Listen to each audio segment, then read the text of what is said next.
This is the European edition of Breaking Banks, the world's #1 fintech podcast and radio show. We bring you the European unicorns, startups, founders, regulators, and leaders innovating the rapidly evolving fintech scene today. A truly localized podcast with both English and local language content, with some of the world's most well-known hosts and influencers in the fintech sector globally.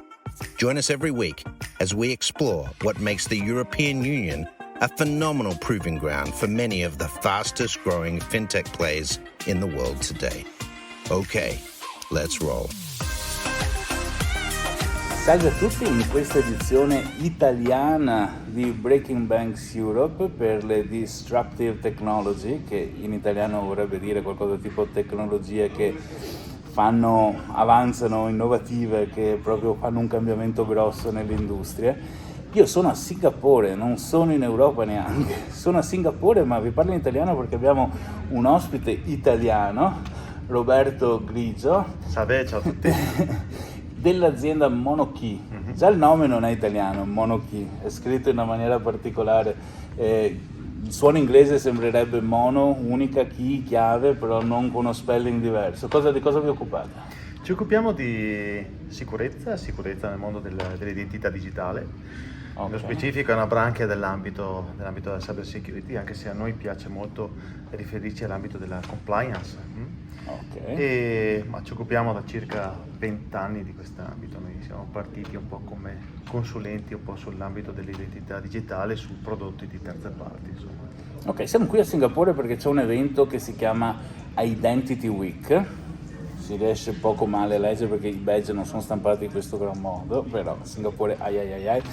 E nel contesto di questi Identity Week ci sono molte aziende che fanno prodotti dal stampare i passaporti, cosa da fare anche sistemi molto più tecnologici di biometria per riconoscere le persone.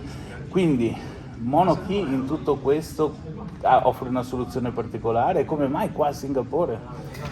Ma allora stiamo cercando di portare il nostro prodotto un po' al di fuori dei confini dell'Italia. Insomma, abbiamo una buona clientela in Italia, però stiamo provando un po' anche a internazionalizzarci, perché il prodotto riesce a competere benissimo con i prodotti esteri, insomma, quindi vogliamo un po' approfittarne di questo. In termini pratici, che problema risolve e perché sta avendo successo in maniera particolare? Faccio una piccola introduzione su cosa sono i sistemi di identity and access management. Insomma, si suddividono solitamente in due grandi famiglie. Si suddividono nella famiglia dei sistemi di identity governance, che sono quei sistemi deputati alla gestione un po' del ciclo di vita delle identità digitali, dalla creazione, evoluzione e cessazione. Negli ultimi tempi poi si sono buttati un po' sull'ambito della governance, quindi una volta si gestiva il concetto di account nei confronti delle risorse in modalità bottom up, cioè vado a censire l'utente sulla risorsa. Adesso è un approccio un po' più dal top verso bottom, insomma. E l'altra grande famiglia sono i sistemi di access management, quindi tutti i sistemi che sono deputati un po' all'autenticazione, all'autorizzazione. Vedili un po' come una sorta di firewall applicativo che si frappongono fra l'utente e l'accesso alle applicazioni. Ecco. Quindi il login. Esatto, sì, quindi parliamo di login, single sign-on, federazione, ecco un po' tutti i concetti che fanno parte un po' dell'ambito dell'access management. Ecco, Monokey ricade un po' su quest'ambito. Abbiamo un prodotto anche di tipo cloud, quindi parliamo di identity as a service, e niente, ecco, poi ricadiamo un po' su quest'ambito.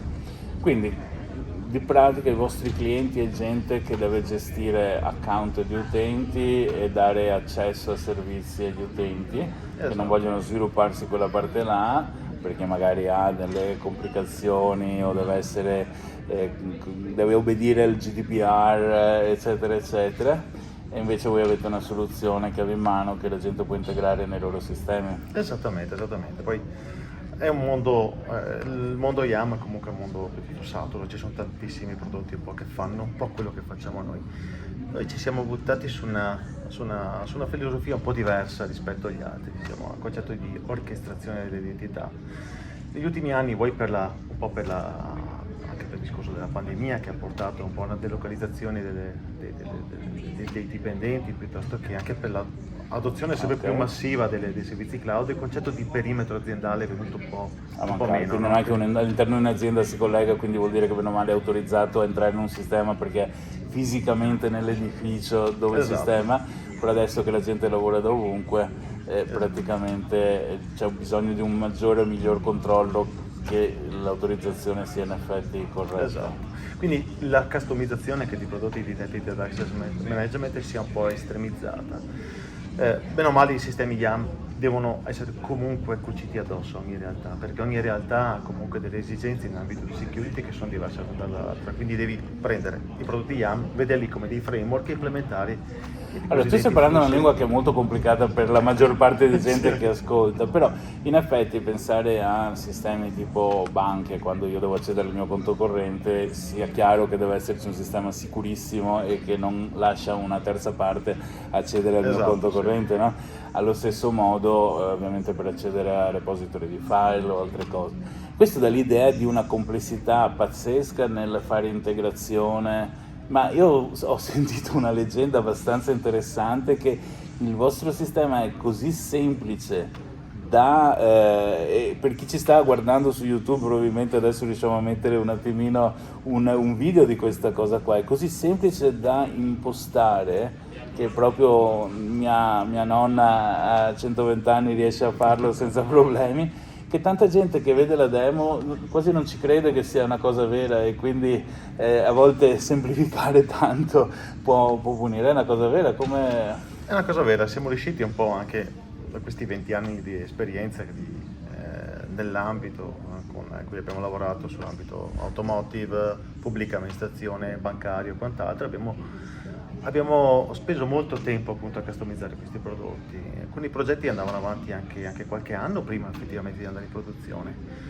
e le attività di sviluppo e customizzazione erano estremamente pesanti. Con il nostro prodotto abbiamo spostato queste attività di customizzazione in attività di configurazione, in cui abbiamo una sorta di canvas, un ambiente visuale, in cui andare a importare dei blocchetti e poi correlarli fra loro in modo da creare un po' il concetto di user journey. Quindi vado a disegnare lo user journey e vado ad applicare le regole di security direttamente in modo visuale. E quando l'ho disegnato, fine, cioè funziona direttamente? Funziona direttamente, sì, funziona direttamente. Però fa piacere pensare che è dall'Italia che arriva questo tipo anche di innovazione nell'interfaccia utente, nell'esperienza dell'utente, e poi siamo qua a Singapore, no? A proporre questo prodotto italiano. Com'è andata in questi Identity Week, questi 2 giorni? Avete fatto qualche buon contatto, buona conoscenza? Abbiamo fatto delle buone conoscenze, stiamo cercando di ampliare anche la nostra rete di partner, quindi siamo ancora una realtà fra virgolette piccola e quindi abbiamo anche la volontà però di scalare,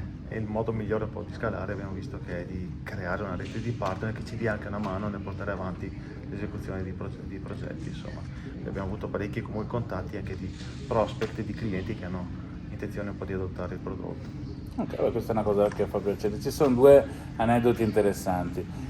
Il mio accento mi dà via in un secondo, io sono di Mestre Venezia e questa azienda è di Padova, che è a 20 minuti di treno da... In realtà la sede è a Rovereto, la sede legale è a Rovereto, okay. Al polo della meccatronica, al PIC, però la sede operativa è di Padova, siamo tutti comunque veneti. Ok, e quindi questo ci riduce anche, chissà se Breaking Back Europe avrà una edizione Veneto speciale in futuro, nel caso saremo pronti, esatto. Facciamo tutto in dialetto, che va bene. E l'altra cosa interessante è stata che quasi per coincidenza qua si è trovata un'altra azienda italiana con cui ci sono state buone conversazioni per portare anche su blockchain questi sistemi di identità e verifica, quindi devono 2 aziende italiane arrivare a Singapore per incontrarsi e far business assieme, com'è? Noi allora, secondo Gartner, il concetto di decentralizzazione delle identità abiliterà un mercato di multi-billions entro un paio d'anni, e noi siamo fra le poche aziende nell'ambito dell'identità digitale che sta abbracciando un po' questo concetto, quindi il fatto che l'utente possa tornare in possesso delle proprie credenziali. Ecco, Monokey, il nostro prodotto, supporta entrambi i paradigmi, quindi Abbiamo il concetto di identity provider, che può diventare un issuer che emette delle credenziali verificabili per i wallet degli utenti. E il concetto di service provider, che diventa un verificatore di credenziali che un utente può inviare. E qui abbiamo la disruptive technology, giusto? Quindi qualcosa che forse è molto avanti per un mercato è un po' stagno del sud Europa, dove purtroppo l'Italia c'è in mezzo, ma che può essere abbracciato in nazioni come Singapore e tutto Sud-Est Asia, dove tanti governi hanno creato opportunità per aziende che vogliono lavorare in maniera decentralizzata, con le banche centrali che hanno creato sandbox dove la gente si può collegare con API e fare esperimenti, quindi c'è molto più appetito per tecnologie che funzionano in maniera decentralizzata qua in Asia rispetto, però l'idea che l'Italia possa essere leader anche in queste cose è una cosa che mi fa piacere, perché uno dei miei sogni sarebbe passare del tempo in Italia dove posso parlare la mia lingua tecnologica con gente che mi capisce, no? Quello che ho acquisito qua in Asia, quindi cose di questo tipo mi fanno piacere. Quindi piani per il futuro verso l'Asia o verso altre zone del mondo fuori dall'Europa? Allora, abbiamo già iniziato delle collaborazioni a livello EMEA, quindi abbiamo dei partner importanti che ci stanno dando una mano un po' a rivendere il prodotto. Abbiamo un partner importante negli Stati Uniti che sta rivendendo il prodotto in modalità white label. È la prima volta che mettiamo piede un po' in Asia, quindi stiamo un po' annusando un po' il territorio, diciamo, prima volta.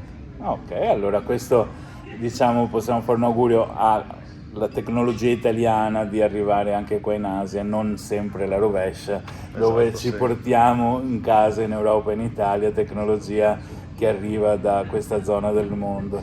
E io penso che siamo stati un po' strettini, però penso che abbiamo guardato un pochino l'aspetto di cosa Monokey fa, di come mai siete qua a Singapore e che lezione migliore hai imparato da questi pochi giorni qua a Singapore sul modo di fare business rispetto a quello che abbiamo in Italia nelle conversazioni che hai avuto con altre aziende? Ma il mindset è sicuramente più aperto rispetto a quello italiano, forse è anche un po' più facile fare business all'estero, quello lì sì. Di certo c'è sempre la necessità comunque di avere un concetto di legal entity all'estero per fare davvero business, insomma. Quindi ci sarà bisogno di fare un'azienda, una succursale, diciamo, locale. Esatto. Quindi lezione ai regolatori italiani: rendete facile fare business in Italia, e lo dico in Italia perché stiamo facendo questo podcast in italiano e speriamo che in futuro ci sia la possibilità anche di mettere a frutto la tecnologia che nasce in Italia mantenendo gli asset in Italia. Esattamente. Sì. Okay. Beh, grazie Roberto per la chiacchierata, è stato un piacere incontrarti e conoscerti qui a Singapore, e in bocca al lupo a Monokey. Allora. Grazie a tutti. Thanks for listening to Breaking Banks Europe, a Provoke Media podcast in cooperation with FinTech Stage. Don't forget to tweet us out, shout out, or post to the team at Breaking Banks EU on Twitter. If there's something or someone you'd like to hear on our cast, let us know. See you next week on Breaking Banks Europe.